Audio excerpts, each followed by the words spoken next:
The chandelier over the Cavendish ballroom looks like a frozen waterfall, all sharp light and fake purity. Aria Cavendish sits at the grand piano in a white dress, back straight, fingers resting on the keys. Everyone is watching the good girl of New York high society. No one here has ever seen her with a helmet on. Her stepmother Olivia Carter stands near the stage, smile polished, voice smooth into the microphone. "Thank you all for coming tonight," Olivia says. Aria and Brandon are truly a match made in heaven. Aria keeps her face soft, but the word heaven makes her want to laugh. Heaven does not involve marrying Brandon Gray. He stands beside her, one hand clamped around her waist like he is holding a trophy. His eyes are not on her face. They are on the neckline of the girl in the red dress, who keeps brushing past him. Aria's fingers tighten on the keys. Good girls do not start scenes in public. Good girls smile, swallow insults, and pretend not to hear about hotel rooms paid in cash. Aria is very tired of being a good girl. "Aria dear, everyone is waiting," Olivia prompts with a hint of warning. Aria inhales slowly. She promised herself she would ruin this engagement tonight. All she has to do is stop being perfect. She starts playing the classical piece everyone expects. The first notes ring out clear, then she pushes one sharp, lets another fall flat. A wrong chord crashes through the room. Murmurs ripple across the tables. "Aria," Olivia hisses. "Focus." Aria widens her eyes as if she is panicking. "I am sorry," she says in a small voice. "I am just so nervous." Brandon's fingers dig into her waist. "You are embarrassing me," he mutters through clenched teeth. "Pull yourself together." The word embarrassing stings more than she wants to admit. As if his affairs have not been the real embarrassment for months. Aria glances at the champagne tower beside the piano. Dozens of glasses balance in a glittering pyramid. One wrong move would take it all down. Her heart kicks. One wrong move is exactly what she wants. She reaches to adjust the sheet music and accidentally bumps the table. The top row trembles, then the whole structure collapses in a perfect chain reaction. Champagne rains down. Glasses shatter. Brandon takes the worst of it, suit soaked in sticky gold. The ballroom erupts in gasps and half-laughed shrieks. "Aria Cavendish." Olivia snaps. "What on earth are you doing?" Aria jumps to her feet, cheeks pink, hands fluttering. "I am so sorry," she says again. "My hand just slipped." Brandon strips off his ruined jacket with a curse. "You are unbelievable," he snarls. "You cannot even play one song without messing it up. You look ridiculous." The humiliation in his voice is louder than the music ever was. Aria feels something inside her finally crack. "I said I am sorry," she replies softly, "but there is steel under it now." Brandon leans close, breath sour with champagne. "If you were not rich, I would have dropped you a long time ago," he whispers. Pretty face, empty head. Empty head. Tell that to the anonymous racer, who just last week took a risky inside turn at 120 and came out laughing. Tell that to Nightshade, the ghost of the midnight track. The ballroom doors open with a soft sigh of cold air. A new voice enters, smooth and clear. "Brandon Gray," the newcomer says. "Yelling at your fiancé in front of half the city. Not very gentlemanly." Heads turn. A tall young man steps into the light, dark hair slightly mussed, black suit cut to his frame like shadow. Cashin Moore. Heir to the Moore Group. Prince of the underground racing circuit. On the track Aria has only ever seen him with a helmet on, trying to chase her down. Here, he walks like he owns the floor. Brandon forces a laugh. "Cashin, man, you picked a dramatic night," he says. "Just a little nerves before the engagement announcement." Cashin's gaze slides over the broken glass and puddles, then settles on Aria. He studies her for a long breath. "Does she look nervous?" he asks quietly, "or trapped?" A fresh wave of whispers stirs. Olivia glides forward, smile back in place. "Mr. Moore, what a surprise," she says. "We did not expect you, but of course you are always welcome." Cashin does not look away from Aria. Her heart pounds. If he recognizes her from the track, the double life she built will evaporate in seconds. "It is fine," Aria says quickly. "I made a mistake." Cashin's mouth curves in a faint, unreadable smile. "If this is your idea of a mistake," he says, "I am curious what happens when you do something on purpose." Brandon pushes between them, anxious to take control again. "Look, we are all a little tense," he says. "Gray and Cavendish will still be the strongest alliance in the room." Cashin lifts an eyebrow. "Will you?" he asks. "That is funny. I heard the Gray family is suddenly very busy explaining some missing funds." The room goes silent. Olivia's fingers tighten on her glass. "What do you mean?" she asks. Cashin pulls his phone from his pocket. "I mean this," he says. He taps the screen. Bank transfer records flash up on the projection screen behind the stage, mirrored from his device. Dates, amounts, and account numbers dance in cruel clarity. Money leaving Gray Holdings and landing in a private account in Brandon's name. Brandon's face drains of color. That is confidential, he snaps. You cannot.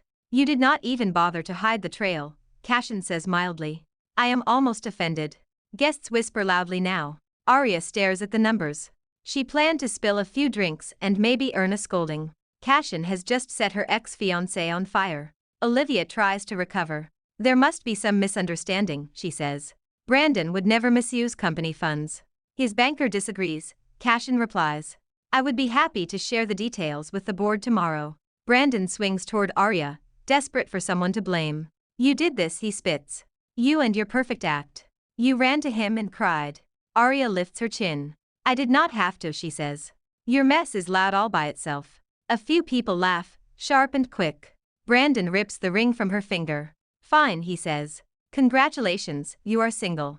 He throws the ring into a puddle of champagne at their feet. Gasps echo through the hall. Arya looks at the discarded diamond and feels nothing but relief. Finally, she says, voice cool. You did something smart. The crowd explodes again, some scandalized, some delighted. Olivia looks ready to faint. Cashin's quiet laugh is the only sound that feels solid to her. Arya's heart beats fast, not from shame this time, but from the electric jolt of finally slipping the leash. The engagement is broken. Her good girl mask is cracked in front of everyone, and the one person in the room who knows she is more than a broken piano doll is watching her with something like interest in his eyes. The city always feels kinder after midnight. Neon lights smear across wet asphalt, and the air tastes like exhaust and freedom. Arya steers her black car through a narrow service road and away from the Cavendish mansion. The dress is gone. Black jeans, a fitted jacket, driving gloves. Helmet on the passenger seat. Her real life is waiting underground. The guard at the warehouse gate recognizes the car and raises the barrier. Thought the princess might skip tonight, he calls. Big party and all. Arya smirks. Princess needed air, she answers. Inside, the underground racetrack hums with noise. Engines roar, tires squeal, music thumps from bad speakers. Here nobody calls her Arya. Here they chant for Nightshade. Jax jogs over, grease on his hands, grin wide. Your baby is purring, he says, patting the hood. I tuned her myself. Brakes, tires, everything. You are the best, Arya says. She reaches for her helmet, already feeling her heartbeat sync with the engine. Rough engagement party, Jax asks casually. You could say that, she replies. Good, he says. Angry driving is fast driving. Just do not die. I like getting paid. She laughs and turns away toward her car. A voice comes from the shadows beside the wall. Long night, Cavendish. Every muscle in her body goes tight. Arya turns slowly. Cashin Moore leans against the concrete, hoodie pulled over his head, hands in his pockets. He looks like he belongs here even more than he did in the ballroom. He is holding something small between his fingers. Her silver hair clip. She must have dropped it in the chaos. He lets it glint under the fluorescent lights. You dropped this, he says. He walks closer and presses it into her gloved palm. His fingers brush the leather, and a sharp spark shoots up her arm. You should not be here, Arya says. The words come out sharper than she intends. Cashin glances around the track like a tourist who already owns the map. Relax, he says. This is my place as much as yours. And you can stop pretending I do not know who you are. She freezes. I do not. Nightshade, he says quietly. Fastest driver on this circuit. Never crashes, always takes the inside line like she is flirting with death. You really thought I would not recognize the way you drive? Her heart slams against her ribs. She has taken so much care. Different clothes, visor down, hair braided away. But she never changed how she took a corner. That is a serious accusation, she says. Cashin laughs once. You can lie to your stepmother, he says. Maybe even to yourself. But you cannot lie about this car, or the way you move it. He taps the hood gently. You clipped my bumper last month just to prove you could. That was an accident, she says. It was a message, he counters. They stand there for a moment, the noise of the track folding around them. Arya forces herself to breathe. If you know, why are you here, she asks. To blackmail me? If I wanted to blackmail you, I would have done it in front of your guests, he says. I am here because we have a problem in common. He straightens and steps closer. Your stepmother called my father this afternoon, he says. After the champagne disaster, offered the Moore family a shiny new alliance. Same contract, different groom. The floor tilts under her. You mean she wants me to marry you, Arya says flatly. In her words, yes, Cashin replies. New power couple. Stronger than Grey and Cavendish ever were. She feels sick. I am not a chip she can just move to another board, Arya says. I am not marrying anyone for her balance sheet. Cashin's gaze stays steady on her face. Good, he says. Neither am I. Which is why I have a proposal that does not involve vows. She narrows her eyes. I am listening, she says. In public, he says, we let them believe we are considering it. Maybe even that we are already half in love. Olivia relaxes, the board stops panicking, my family stops fielding calls from her. Meanwhile, we collect everything we can on her and on Grey. The fake charities, the shell companies, the stolen donations. When we are ready, we blow it all up. We end the contracts on our own terms. Arya studies him. Why risk yourself, she asks. You could walk away. Because Olivia wants a slice of my company, he says. And because watching you try to sabotage your own engagement with a champagne tower was the most honest thing I have seen at a society party in years. He smiles faintly. And because I respect anyone who drives the way you do. Her pulse jumps at that last part. Respect from Cashin Moore is not a small thing. You expect me to trust you, she asks. No, he says honestly. Not yet. You should not trust anyone just because they sound clever. But you already trust me a little, or you would not have pushed that close to my car last month. You knew I would not ram you into the wall. She hates that he is right. On the track he has always been aggressive, but never cruel. He races like he wants to win, not like he wants others broken. What do you want from me exactly, she asks. Your help, he says simply. You know Olivia's patterns from the inside. I can pull records and lean on bankers, but I do not know which wounds hurt her ego most. You do. Engines howl as another race begins. The sound wraps around them like a heartbeat. Arya looks at her car, at the helmet on the roof, then back at Cashin. Fine, she says. One condition. I am not your pawn either. This is a partnership or nothing. Cashin's smile sharpens, pleased. Deal, he says. He holds out his hand. She hesitates, then takes it. His grip is warm and steady. Try not to crash into me tonight, he adds lightly. I would hate to lose my new partner before we even start. In your dreams, she says. She pulls her hand back, grabs her helmet, and slides into the driver's seat. As she rolls toward the starting line, she can feel Cashin's gaze following her. The lights over the track shift from red to yellow. Arya's nerves burn away, leaving only focus. When they flick to green, she launches forward. Tonight she is not just running from a future she hates. She is racing toward a plan she chose herself. Empire City Academy looks the same as always on the first day of the semester. Polished floors, glossy lockers, uniforms pressed sharp. What has changed is the way everyone looks at Arya. Her broken engagement has been the favorite rumor for days. Some say she cheated. Others say Brandon got caught with someone else. All of them stare when she walks through the gate. Arya straightens her tie and pretends she does not notice. She has a fake relationship to build and a real war to plan. Look who finally showed up. Brandon Grey calls from the steps. He blocks her path, a small crowd of followers at his back. He looks thinner, dark circles carved under his eyes, but the arrogance is still there. Morning, Grey, Arya says. He scowls. You do not get to call me that like we are friends, he snaps. You and your little act blew up everything. Arya's patience is paper thin. You stole from your own company, she says quietly. You blew up yourself. His friends shift uneasily. Brandon steps closer, dropping his voice. You think you are better than me now because Cashin is pretending to care, he says. You jumped from one rich heir to the next in record time. Your father would be so proud. The mention of her father lands like a slap. Arya's hands curl into fists. Before she can respond, an arm slides around her waist, easy and sure. Cashin Moore appears at her side, school blazer open, tie loose, expression almost bored. School policy frowns on harassment on the front steps, he says mildly. You might want to move this show somewhere else. Brandon bristles. Stay out of this, he says. This is between me and her. Cashin tilts his head. When you raise your voice at my partner, he says, it becomes my business. Partner. The word ripples through the watching students like a dropped stone. Partner, someone whispers. Are they serious? Arya rolls her eyes, even as a strange little jolt runs through her. Cashin, do not encourage them, she mutters. He ignores her. Brandon laughs harshly. Your partner, he says. She is a liar. She puts on a sweet face for the parents while sneaking around at night. You really think you know who you are defending? Cashin's smile does not reach his eyes. I know enough, he replies. I know she does not steal money that is not hers. He pulls his phone from his pocket. I also know this is what your bank statements look like. Arya sees the color drain from Brandon's face. You would not, Brandon says. Not here. Try me, Cashin says. His voice stays soft, but there is iron underneath.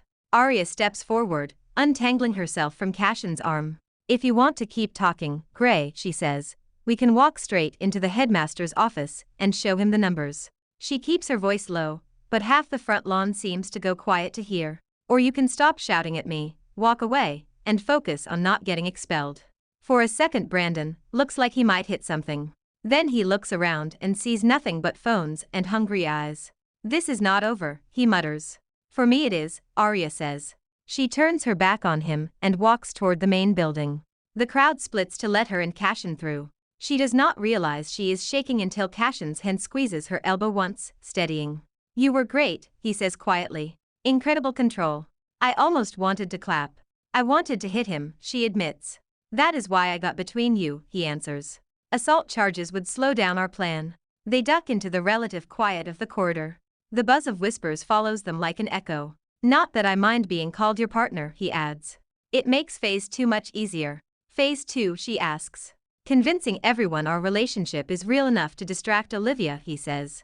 Including Olivia herself. He pushes open the student council room door and lets her go in first.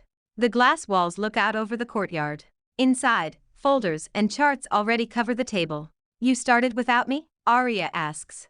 I started a long time ago, Cashin says. He opens a file and slides it toward her. Olivia's charity foundation, he explains. On paper, it funds scholarships and medical grants.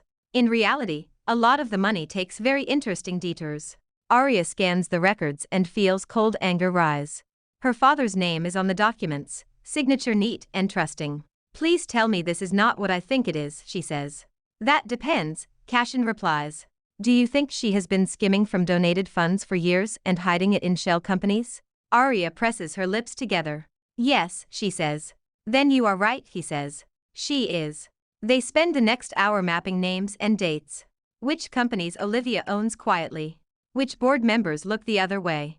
Which events she uses to clean her reputation. By lunch, Arya's head spins, but the sick fog of helplessness she has carried for years is gone. It is replaced by something sharper. Purpose. She is not slipping because she is bold, Arya says. She is slipping because she thinks no one will ever question her. We are questioning her, Cashin answers. And we are going to make sure the right people hear the answers. He closes the folder. But if we push too fast, she will bury everything. So in public, we make her feel safe. We give her the story she wants. He leans back in his chair. Which means you and I are disgustingly affectionate at the next fundraiser. Arya groans. Do we have to? Afraid to fake date me, he teases. She gives him a flat look. I am afraid I might forget it is fake, she says dryly. His smile slips just a fraction, then returns. Careful, Cavendish, he says. People might think you like me. She opens her mouth to retort, but the bell rings, scattering the moment. As they leave the room, Cashin's phone buzzes. He glances at the screen, expression turning serious. Olivia just confirmed you for a piano showcase next week, he says. Big donors, press, board members. Perfect place for her to shine. And to fall. Arya feels her nerves jolt again. A stage, a piano, a room full of powerful people. Olivia will be planning something. Arya straightens her shoulders. Then we make sure I am the one choosing how the night ends, she says. Cashin nods once, respect clear in his eyes. Welcome to phase 2, he says. You are in the driver's seat now, on and off the track. The city concert hall glows with soft gold light, banners of Arya's face hanging on either side of the doors. Olivia insisted the youth piano showcase would restore Arya's reputation after the broken engagement. Arya knows better. If Olivia can make her stumble here, she will use it as proof that Arya still needs a handler. Backstage, Arya sits on a narrow bench, new sheet music in her hands. It is not the piece she has been practicing for weeks. The notes on the page are cruel. Sharp key changes, awkward runs, sudden tempo shifts. Olivia switched it an hour ago. It will show the donors how gifted you are, Olivia said with a bright smile when Arya confronted her. You will manage. You always do, with my guidance. Arya stared at the page and saw exactly what Olivia wanted. Not a triumph. A crash. Her phone buzzes. Cashin, accountant in the navy suit, is here. Looks nervous. Talking to Olivia near the donor wall. Arya types back with cold fingers. Arya, she swapped my piece. Cashin, of course she did. Stay where you are. 2 minutes.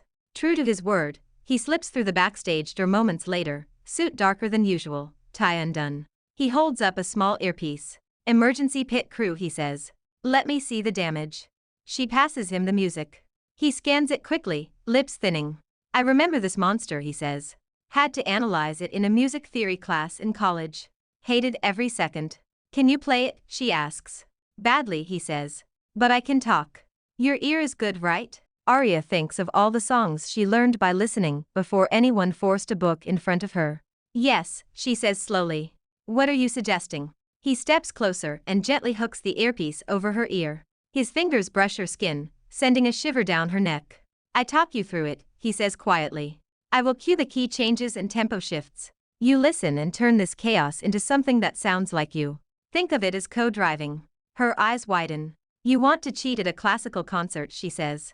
He smiles. I prefer to think of it as using available tools, he answers. Your stepmother stacked the deck. We are just rearranging the cards. Cashin, if anyone notices. They will not, he says. I will be in the front row.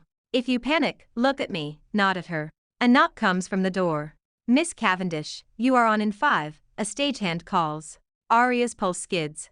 Cashin squeezes her shoulder. Do you trust me, he asks. She has no reason to. He is a business rival, a racing competitor, a boy who could ruin her with one sentence. He is also the one person who has consistently stepped between her and every crash. Yes, she says. I do. He nods once. Then breathe, he says. Remember, it is just another performance. She walks onto the stage, lights blinding, applause polite. Her hands tremble as she sits. Through the glare she finds the second seat from the left aisle. Cashin sits there, expression calm, like this is a normal night. The hall goes quiet. His voice crackles softly in her ear.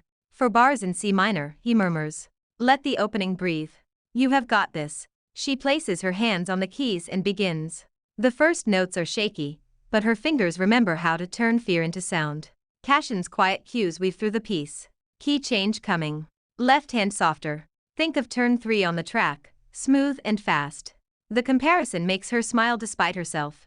She leans into the difficult runs as if they are tight corners. Instead of fighting the strange steps, she uses them, bending the ugly piece into something restless and fierce.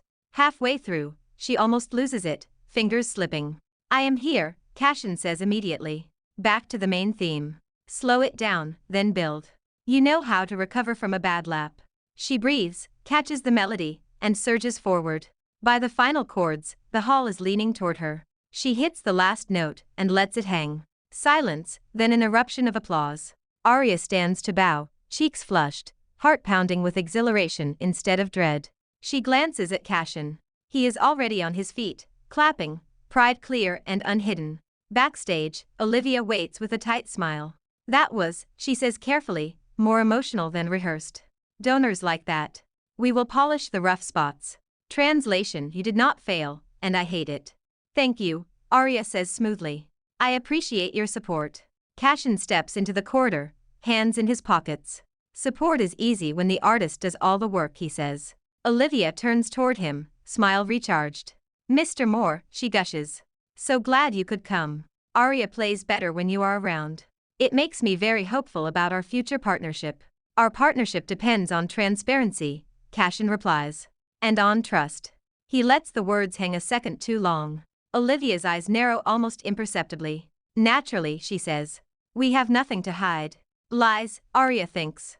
They all do, but Olivia's are carved in other people's blood. That night, Arya lies in her bed staring at the ceiling, the applause still echoing in her ears. Her phone lights up. Cashin, accountant in navy suit, left early.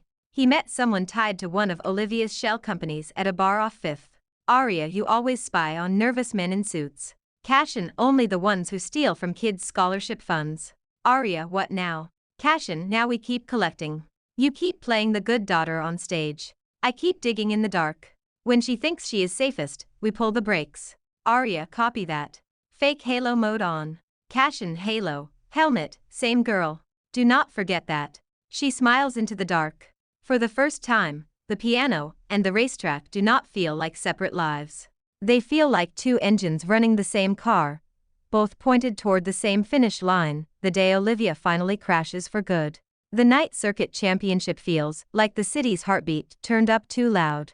The stands are packed, lights harsh, energy electric. Aria runs gloved fingers over the hood of her car, feeling every curve, every screw. Last check, Jack says, sliding out from beneath the chassis. Engine is smooth, brakes are perfect. You just have to keep breathing. Breathing is optional, Aria says. Winning is not. He snorts. Brandon threw a lot of money around tonight, Jax warns. Rumor is he hired someone who does not care if you walk away. Aria's jaw tightens under her helmet. He already stole enough, she says. He is not taking this from me. She glances across the pit lane. Brandon stands near a red and black car, talking to a tall driver in a matching helmet. Even from here she can feel the malice rolling off him. Closer to the fence, Cashin watches the grid, phone pressed to his ear as he finishes a call. He hangs up and strides to her window. She lowers it an inch. Security is set, he says quietly. We rerouted the cameras. No clear shots of your face unless you want them. Medical team is briefed. If anyone tries anything too stupid, we pull you in. Noted, she says. You ready for your dramatic reveal? He asks. She hesitates. You think I should? I think you are tired of hiding, he says. And anyone who tries to use the truth against you is going to have a hard time now. He gives her a look that is half warning, half encouragement. Come back in one piece, he adds. Partner's orders. She smiles under the helmet. Yes, boss, she says. The starting lights flash red above the track. Engines roar around her. Yellow. Her world narrows to the steering wheel, the pedal, the line of the first corner. Green. She launches forward, tires screaming, car surging. She slots into third behind the local favorite and the red helmet driver Brandon paid for. The first laps are a test. The hired driver is fast and brutal, cutting people off, tapping bumpers to unsettle them. He nudges Aria's rear once, twice, testing how she reacts. She absorbs the hits, grip steady, refusing to be baited. Careful, Jax says in her ear. He is not here to play fair. I know, she replies. On lap 8, he slams sideways into her, hard enough to make her tires shriek. The wall rushes close. Pain flares in her neck as the car shudders. For one breath, fear claws at her lungs. Then instinct takes over. She lets the impact push her half a lane, drops a gear, and uses the momentum to swing behind him instead of into concrete. The crowd gasps.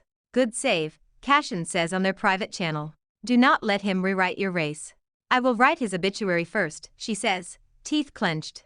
The next time they hit the tight left-right combination, she dives for the inside line earlier than usual. The red helmet commits to blocking her, moves to cut her off. She feints, breaks a fraction, then slides out and around, taking the outside so close to the barrier that sparks flare. For a second their mirrors almost kiss. Then she is ahead. The stands erupt, chanting Nightshade's name.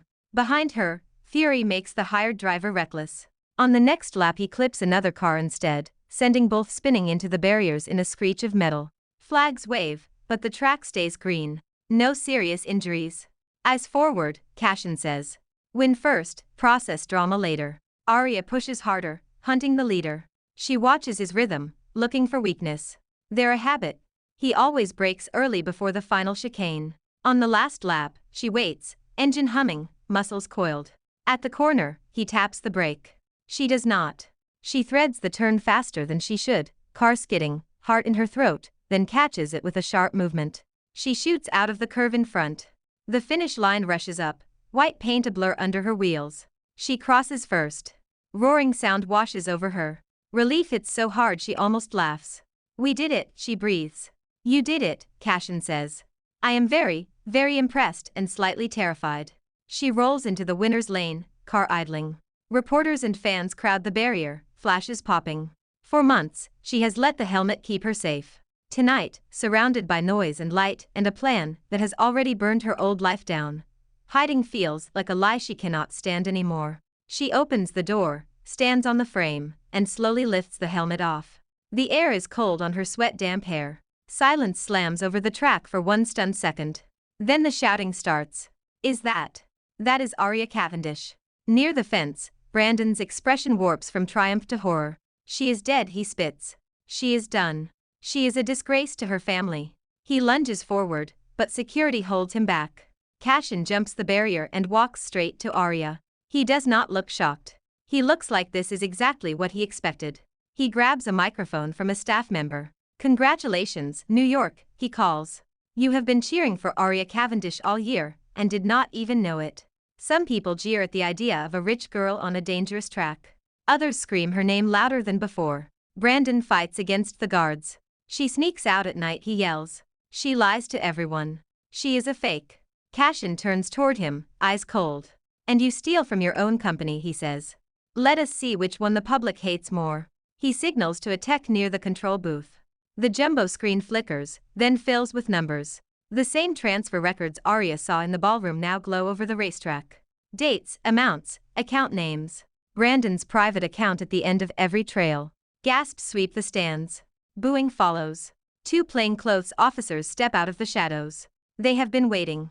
They approach Brandon, voices calm but firm.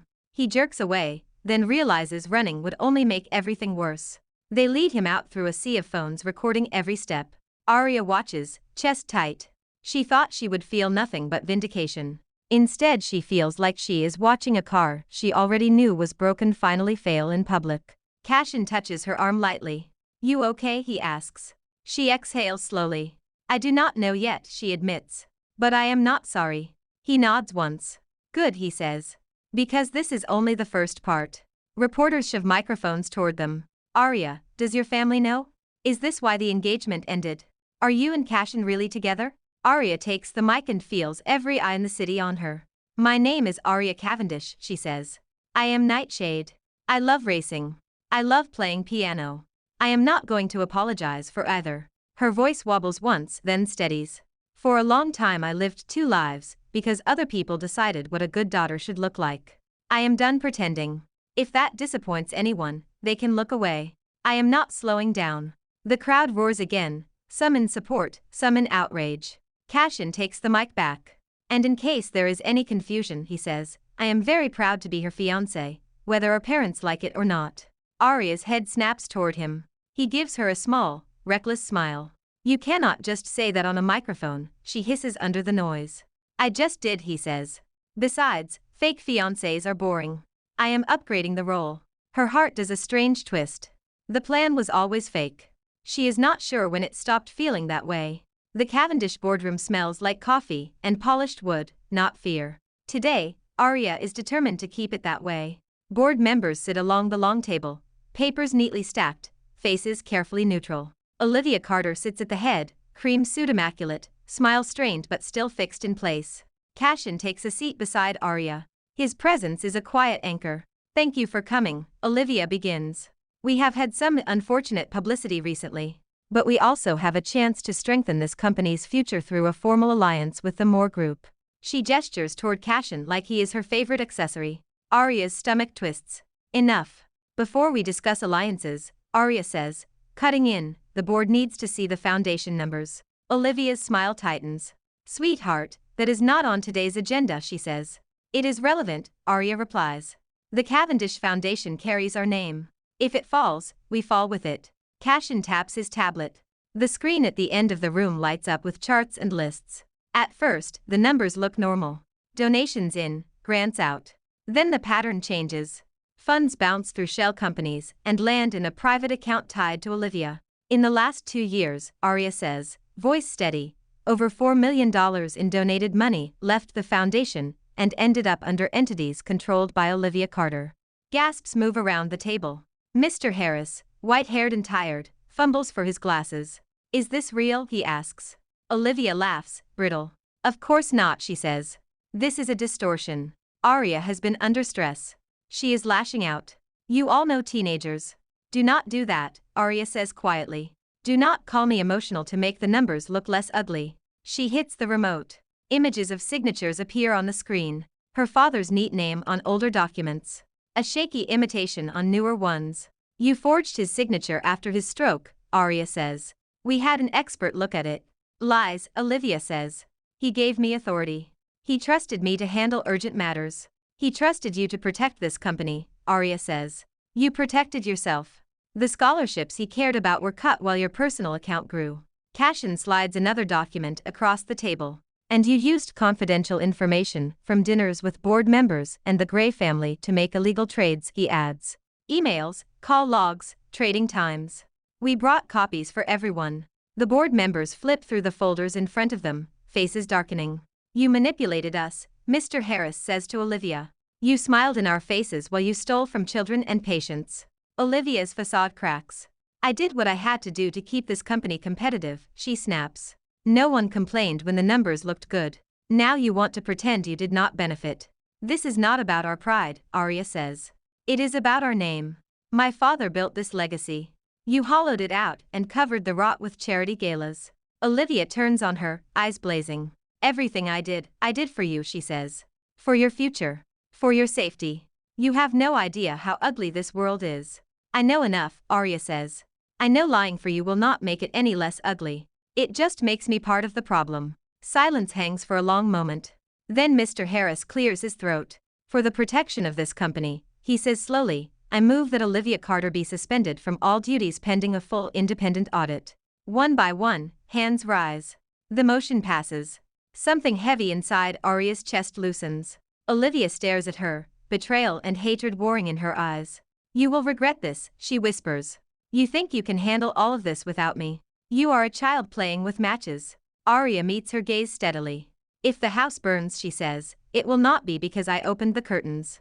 It will be because you soaked the walls in gasoline. Security escorts Olivia out. The door closes with a soft click that feels louder than any slam. The board turns back to Arya. You were right to bring this to us, Mr. Harris says. We should have asked more questions a long time ago. He folds his hands. This company is your father's legacy. We have treated you like a figurehead. That was our mistake. We need steady hands while we clean this up. He looks around the table. I propose we appoint Arya Cavendish as interim chair until the audit is complete. Arya's mouth falls open. I am 18, she says. You are also the only one of us who did not profit from looking the other way, another member answers. You saw the pattern and you acted. That is leadership. The vote is quick. Unanimous. Arya feels the weight settle on her shoulders and, to her surprise, it fits. I will make mistakes, she says honestly, when they ask her to speak. I do not know everything. But I promise you this. No more secret accounts. No more fake charity. If we keep my father's name on something, it will be because it is clean, or because we are fixing it. When the meeting ends, she steps into the hallway with Cashin. For a moment she simply leans against the wall and laughs, half hysterical, half relieved. I just fired my own stepmother, she says. You held her accountable, Cashin corrects. Different thing. He leans beside her, hands in his pockets. Also, you became interim chair of a major company before lunch. That is not something most people can say. I am terrified, she admits. Good, he says. Terrified means you know it matters. He hesitates, then clears his throat.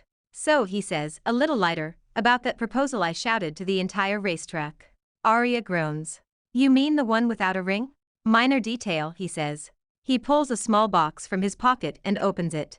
Inside is a slim band of dark metal braided with silver, a tiny racing flag engraved on the inside. Traditional diamonds felt wrong, he says. This seemed more us. Her heart stutters. You do not have to do this, she says. I do not want you to feel trapped in anything, after everything we just fought to escape. I am not trapped, he says. I am choosing. Same as you. And I am giving you a choice too. If you want to, we call everything we said at the track just strategy. We keep working together, friends, partners, no pressure. If you want more, if you feel what I feel when we are in the same room, or on the same track, then you say yes because you want to, not because our parents breathed on a contract. Arya looks at him. At the boy who saw through her piano princess mask, and admired the racer underneath. Who stood between her and Brandon's anger, between her and Olivia's schemes. Who stayed up late tracing stolen dollars, because it made her father's memory feel less alone. I used to race to run away, she says quietly. From this building, from that house, from being the girl in the white dress. With you, it feels like I am racing towards something instead of away from it. He swallows. What is that, he asks. Home, she says. She holds out her hand, fingers trembling just a little. Put it on before I overthink it. His smile is bright and stunned. Yes, ma'am, he says softly. He slides the ring onto her finger. It fits perfectly, cool metal warming against her skin. No contracts, he says. No clauses. Just us deciding every day to stay. Just us, she echoes. He leans in slowly, giving her time to pull away. She does not. The kiss is soft, a little shaky, and real. It tastes like endings and beginnings. When they part, Arya feels lighter than she has in years. Come on, she says, lacing their fingers together. We have a company to fix, a foundation to rebuild, and at least 3 reporters waiting to ask if Nightshade plans to retire. Does she? Cashin asks as they walk toward the elevators. Arya smiles, bright and sure. Not a chance, she says. The good girl and the rebel finally agree on something. The elevator doors slide open. They step in side by side, 2 futures already weaving into one. Outside, the city keeps moving, unaware that one girl who used to sit quietly at a piano just took the wheel of her own life and refused to let go. Thanks for watching. Follow for more romance stories.